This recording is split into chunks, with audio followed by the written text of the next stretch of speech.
오늘 열왕기상 13장입니다. 전장인 12장에서 솔로몬이 죽은 이후에 그의 아들 르호보암이 이스라엘의 왕이 되었습니다. 그런데 이 르호보암은 아버지 솔로몬과는 달리 하나님이 주신 지혜가 아니라 자신의 경험 또 인간적인 판단으로 이제 나라를 다스리게 되죠. 그가 처음 왕이 되었을 때 백성들이 그에게 와서 그런 얘기를 합니다. 솔로몬 때부터 이어져 온 그 노역과 고된 멍에를 좀 가볍게 해달라, 이제 그런 요청을 하죠. 근데 르호보암이 어떻게 합니까?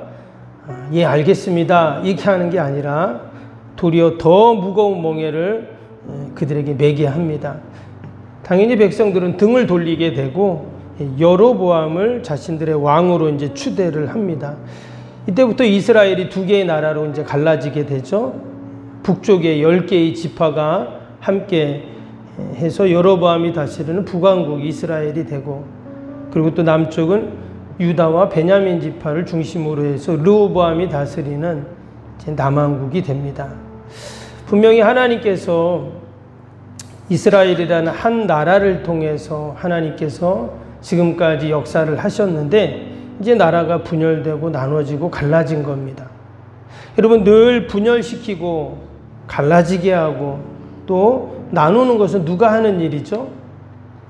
어둠의 영, 사단마귀가 하는 일이거든요. 하나님은 늘 하나 되고 연합하기를 원하십니다. 그것이 우리 가정이든 교회든 나라든 아무튼 두 개로 분열시키고 갈라지게 하는 것은 결코 하나님의 뜻이 아닙니다. 여러분, 내 마음도요, 내 마음도 때로는 마음이 두 개로 갈라질 때가 있어요. 그것도 여러분 하나님이 하시는 일이 아닙니다. 그래서 우리가 지금 이스라엘이 두 나라로 갈라지게 된 이 배경과 또 이유들을 우리가 이렇게 잘 살펴보면서 이후로 정말 남북 이스라엘이 어떻게 되는가를 우리가 이 열왕기 상하를 통해서 보게 됩니다. 오늘 내용은요, 르호보암에 대한 이야기가 아니라 북왕국 여로보암에 대한 내용이 이제 간단하게 이렇게 나오게 됩니다. 그래서 과연 그 여로보암이 다스렸던 그 북왕국은 지금 어떻게 되는가? 오늘 특별히 그 왕 10개의 지파의 추대를 받았던 그 여로보암이요, 가장 그가 처음 한 일이 뭐였냐면, 지금 백성들이 이제 예루살렘에 갈 수가 없죠. 남왕국에 갈 수가 없습니다. 서로 이제 두 나라로 갈라지고 원수가 되었어요.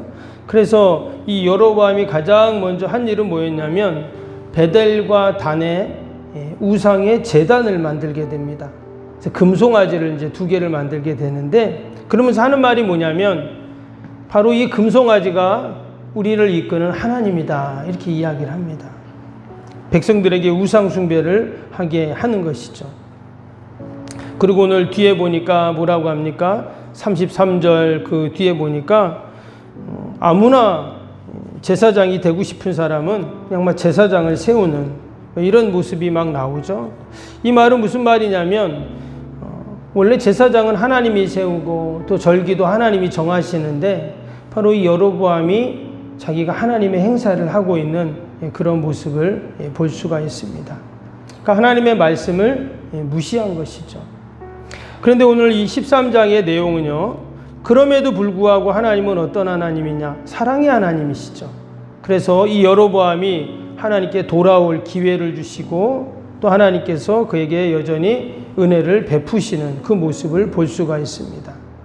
우상 숭배하고 하나님 행세를 하고 하나님 말씀을 무시하고 이러한 여로보암인데도 하나님께서는 다시금 회개하고 돌아올 기회를 이에게 주신다라는 겁니다.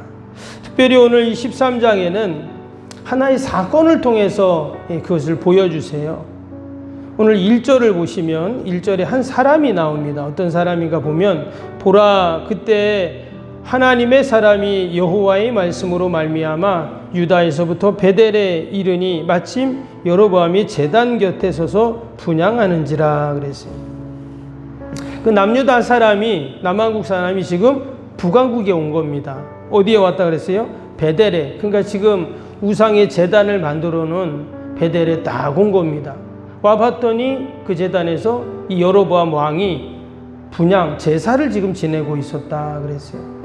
여기에 보면 이 사람의 이름이 안 나옵니다. 뭐라고 나오냐면 하나님의 사람 이렇게만 나와요. 이 하나님의 사람이 하나님의 그 명령을 받고 하나님의 뜻을 이루기 위해서 지금 북왕국에 온 것입니다. 그리고 거기서 뭐라고 해요? 하나님의 말씀을 계속 이제 선포하게 되죠. 2절 3절 한번 보겠습니다. 2절 3절 보시면 하나님의 사람이 제단을 향하여 여호와의 말씀으로 외쳐 이르되 제단아 제단아 여호와께서 이와 같이 말씀하시기를 다윗의 집에 요시아라 이름하는 아들을 낳으리니 그가 내 위에 분향하는 산당 제사장을 내 위에서 제물로 바칠 것이요 또 사람의 뼈를 내 위에서 사르리라 하셨느니라 하고 그날에 그가 징조를 들어 이르되 이는 여호와께서 말씀하신 징조라 제단아 갈라지며 그 위에 있는 재가 쏟아지리라 하매. 지금 이 이야기는 어떤 이야기냐면 하나님께서 그 하나님의 사람을 통해 여로보암의 죄를 책망하시고 또 하나님의 심판을 이야기한 거예요. 그 우상의 제단을 향하여 제단아 제단아 하면서 이게 지금 무슨 일을 하는 거냐? 제단이 다 무너지고 쏟아질 거다. 이런 이야기를 하는 거죠. 그 이야기를 듣던 여로보암이 어떻게 했을까요? 4절을 보시면 여로보암 왕이 하나님의 사람이 베델에 있는 제단을 향하여 외쳐 말함을 들을 때에 제단에서 손을 펴서 그를 잡으라 하더라. 그를 향하여 편 손이 말라 다시 거두지 못하며 그랬죠. 이 여로보암이 그 이야기를 듣고는 화가 머리끝까지 났습니다. 그리고는 당장 저 사람을 잡아라 지시를 한 거예요. 근데 손이 어떻게 됐다고요? 당장 저 사람을 잡아라 손을 딱 편 순간 그 손이 굳어버린 겁니다. 뿐만 아니라 5절도 보세요. 5절 하나님의 사람이 여호와의 말씀으로 보인 징조대로 제단이 갈라지며 재가 제단에서 쏟아진지라. 그가 선포하고 말한 대로 그대로 하나님의 심판이 거기에 임한 것이죠. 지금 여로보암은 왕은 손이 굳어버렸어요. 그리고 제단이 완전히 무너지고 제가 다 쏟아져 버립니다. 얼마나 놀랬겠어요. 지금 사람들이요. 깜짝 놀란 거죠. 그리고 하는 말이 이게 보통 일이 아니구나. 정말 하나님의 역사와 심판이 있구나. 이제 깨닫게 된 겁니다. 그리고는 그 여로보암이 내 손을 좀 어떻게 좀 해달라고 손이 굳어가지고 움직이질 않는다고 했더니 그 하나님의 사람이 어떻게 합니까? 뒤에 보니까 기도를 하게 되죠. 그랬더니 손이 깨끗하게 낫게 됩니다. 하나님의 은혜를 베풀어 주세요. 그리고는 6절을 보겠습니다. 6절 보세요. 왕이 하나님의 사람에게 말하여 이르되 청하건대 너는 나를 위하여 내 하나님 여호와께 은혜를 구하고 내 손이 다시 성하게 기도하라. 하나님의 사람이 여호와께 은혜를 구하니 왕의 손이 다시 성하여 전과 같이 되니라. 여기 보니까 하나님이 은혜를 베푸셨다고 나오죠. 지금 우상 숭배를 하고 우상의 제단 앞에서 제사를 지내고 하나님의 말씀을 무시하고 더 나아가서 백성들에게 우상 숭배를 권장하고 이런 왕이었는데도 하나님이 어떻게 해요? 은혜를 베풀어 주세요. 그러면 이제 여로보암은 어떻게 해야 될까요? 하나님, 제가 잘못했습니다. 제가 하나님 잘 믿고 하나님 또 하나님 말씀대로 살고 이렇게 회개를 해야 되잖아요. 근데 이어지는 말씀을 보면 그가 죄를 뉘우치거나 하나님께 돌아왔다는 기사가 없습니다. 하나님이 기회를 주시고 은혜를 주셨음에도 불구하고 그는 외면했다라는 거예요. 그리고는 그 하나님의 사람에게 뭐라고 말하냐면 우리 집에 가자는 거예요. 우리 집에 가면 내가 내 재산의 절반을 당신에게 주고 당신을 내가 잘 모시고 있겠다. 한마디로 보상을 해주겠다는 그런 말이죠. 그리고 지금 기적을 봤잖아요. 그러니까 이 여로보암 입장에서는 이런 사람을 자기 옆에 두고 있으면 자기가 정치하는데 얼마나 큰 도움이 되겠어요. 그러나 이 하나님의 사람은 가지 않습니다. 왜? 하나님의 말씀과 그 사명을 따라 지금 왔기 때문에 그 여로보암을 따라갈 수가 없죠. 그래서 끝까지 안 간다고 하고는 자기는 다시 유다 지방으로 이제 내려가게 되는 거죠.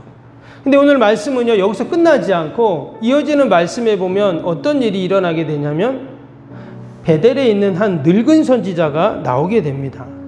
11절 볼까요? 11절 보면 베델에 한 늙은 선지자가 살았더니 그의 아들들이 와서 이날에 하나님의 사람이 베델에서 행한 모든 일을 그에게 말하고 또 그가 왕에게 드린 말씀도 그들이 그들의 아버지에게 말한지라 그랬어요. 먼저 이 베델의 늙은 선지자가 과연 누구일까? 성경에는 구체적으로 나와 있진 않습니다. 근데 우리가 한 가지 추정할 수 있는 건 뭐냐면 지금 베델에 뭐가 있다 그랬죠? 우상의 제단을 만들었다고 했잖아요. 그러니까 이 베델의 한 늙은 선지자는 어떤 사람이냐면 우상 숭배를 하는 그런 사람이었다는 거예요. 이어지는 말씀을 보면 이 베델의 늙은 선지자가요, 아들들에게 지금 있었던 일들을 쫙 이야기를 듣잖아요. 지금 베델에 있는 제단이 또 다 무너져 버리고 사람들이 다 놀래고 또 왕의 손이 말랐다가 펴지고 이런 기적들을 다 이야기를 듣고는 이 늙은 선지자가 그 하나님의 사람을 쫓아갑니다. 이 사람들이 유다 지방으로 지금 다시 내려가고 있다고 했죠. 쫓아가가지고는 그에게 무슨 말을 하냐면 우리 집에 좀 오라고 얘기를 해요. 근데 아까 이 하나님의 사람은 왕이 자기 집에 가자 그래도 안 갔잖아요. 그런데 결국은 이 늙은 선지자의 이야기를 듣고는 왕의 집으로 가게 돼. 이 늙은 선지자의 집으로 가게 됩니다. 근데 한 가지 말씀을 보면 계속 반복되는 단어가 하나가 있는데 그게 뭐냐면 여호와의 말씀에 이런 말이 계속 나옵니다. 그러니까 이 늙은 선지자가 하나님이 말씀하시기를 당신이 우리 집에 가고 또 우리와 함께하고 이런 얘기를 계속하는 거예요. 여러분, 하나님의 말씀, 여호와의 말씀에 그렇다고 하는데 어떻게 해요? 따라야 되잖아요. 그렇죠? 근데 18절을 한번 볼까요? 18절 보시면 이런 말이 나오죠. 그가 그 사람에게 이르되 나도 그대와 같이 선지자라. 천사가 여호와의 말씀으로 내게 이르기를 그를 내 집으로 데리고 돌아가서 그에게 떡을 먹이고 물을 마시게 하라 하였느니라 하니 이는 그 사람을 속임이라 그랬어요. 어떻게 했다고요? 속였다는 거예요. 천사가 나타나서 나에게 당신에게 먹을 걸 주고 물을 주고 잘 보살펴줘라. 그렇게 하나님이 말씀하셨습니다. 이렇게 속였다는 거예요. 근데 이 하나님의 사람이 어떻게 됐을까요? 속아 넘어갑니다. 그리고는 지금 유다 지방으로 가야 되는데 가지 않고 이 늙은 선지자 집으로 돌아가게 돼요. 이후로 어떤 일이 생겼을까요? 가다가 사자를 만납니다. 그래서 결국 이 하나님의 사람은 비참한 최후를 맞이하게 되는 거예요. 왜 이 13장에 이런 사건을 지금 여기에 이렇게 기록을 해 놓았을까? 우리가 오늘 이 말씀을 이렇게 읽으면서 한 가지 깨닫는 게 있습니다. 그것은 뭐냐면 이 하나님의 사람이 누군가라는 거예요. 성경에는 누구인지 나오지 않지만 이제 이 하나님의 사람이 상징하는 게 누구냐면 솔로몬을 상징한다는 거예요. 솔로몬이 그랬죠. 처음에 하나님의 사명을 받고 얼마나 열심히 잘 사명 감당합니까? 근데 마지막에 말씀을 잃어버리고 그 수많은 이방의 여인들을 아내로 맞이하면서 속아 넘어가고 결국은 비참한 최후를 맞이하죠. 바로 그 솔로몬을 이야기한다. 또 어떤 학자들은 르호보암을 이야기한다. 또 여로보암을 이야기한다. 이런 얘기 많이 하는데 한마디로 이 하나님의 사람은 누구냐면 바로 저와 여러분을 이야기하는 거예요.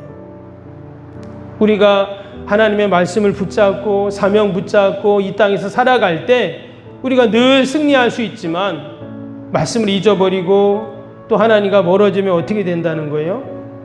결국 이렇게 안타깝고 비참한 최후를 맞이할 수밖에 없다는 것을 우리에게 지금 교훈하고 있는 것입니다. 그리고 우리가 오늘 하루를 살아가면서도 붙잡아야 할 것은 오직 하나님의 말씀이고 우리가 믿음으로 견고히 서서 우리가 늘 승리해야 할 줄로 믿습니다. 오늘 하루도 하나님께서 우리에게 늘 기회를 주시고 은혜를 베풀어 주심을 감사하면서 오늘도 말씀 붙잡고 승리하는 저와 여러분 되기를 주님의 이름으로 축복합니다. 또 오늘 말씀 생각하면서 수요일 기도 함께 할까요? 수요일 기도 하겠습니다. 수요일 기도입니다. 신실한 그리스도의 제자를 끊임없이 재생산하는 생명의 공동체가 되게 하옵소서. 아멘. 주님의 마음으로 성도들을 섬길 수 있는 평신도 지도자들이 세워지게 하옵소서. 아멘. 세워진 평신도 지도자들이 자신의 은사를 따라 교회를 섬기게 하옵소서. 아멘. 부흥의 새 시대를 준비하며 다음 세대를 책임지는 교회가 되게 하옵소서. 아멘. 복음의 능력으로 동일한국과 글로벌 시대를 감당할 다음 세대를 준비하게 하옵소서. 아멘. 다음 세대들이 성경적인 가치관으로 무장되어 열방을 품고 나아가게 하옵소서. 아멘. 우리 아이들이 지성과 감성과 영성을 겸비하여 새 시대 부흥의 주역이 되게 하옵소서. 아멘. 이웃들을 목자의 심정, 긍휼의 마음으로 품고 사랑으로 섬기게 하옵소서. 아멘. 교회가 지역사회 주민들의 소통의 장소로 아름답게 사용되게 하옵소서. 아멘.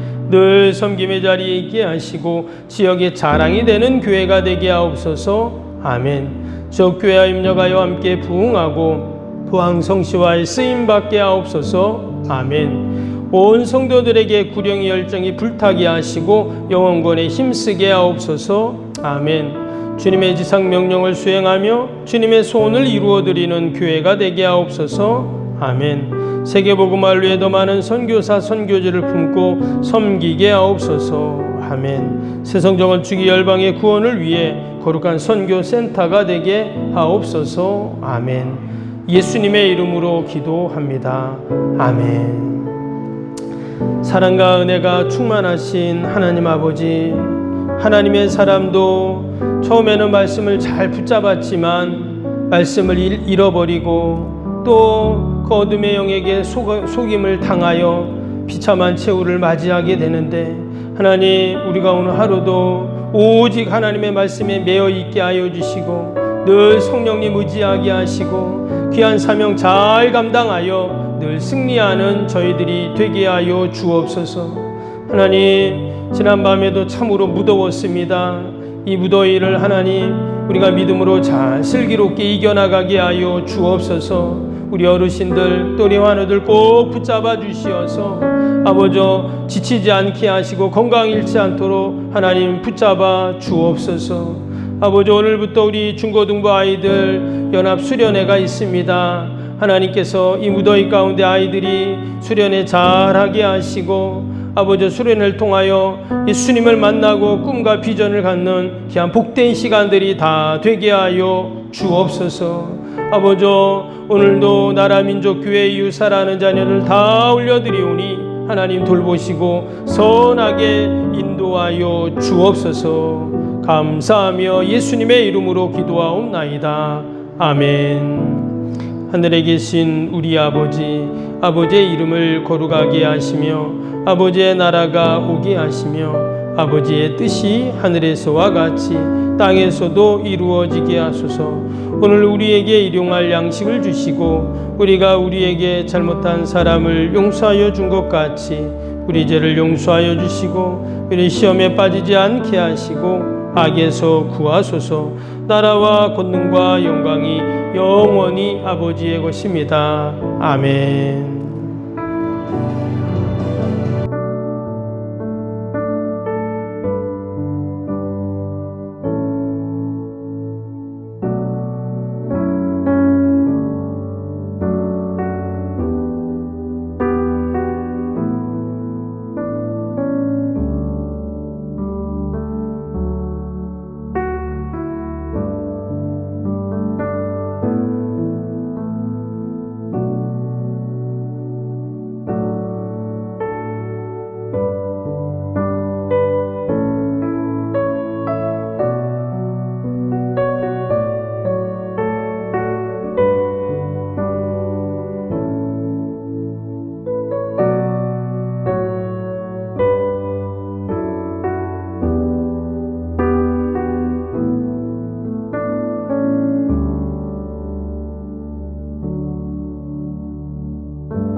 있습니다.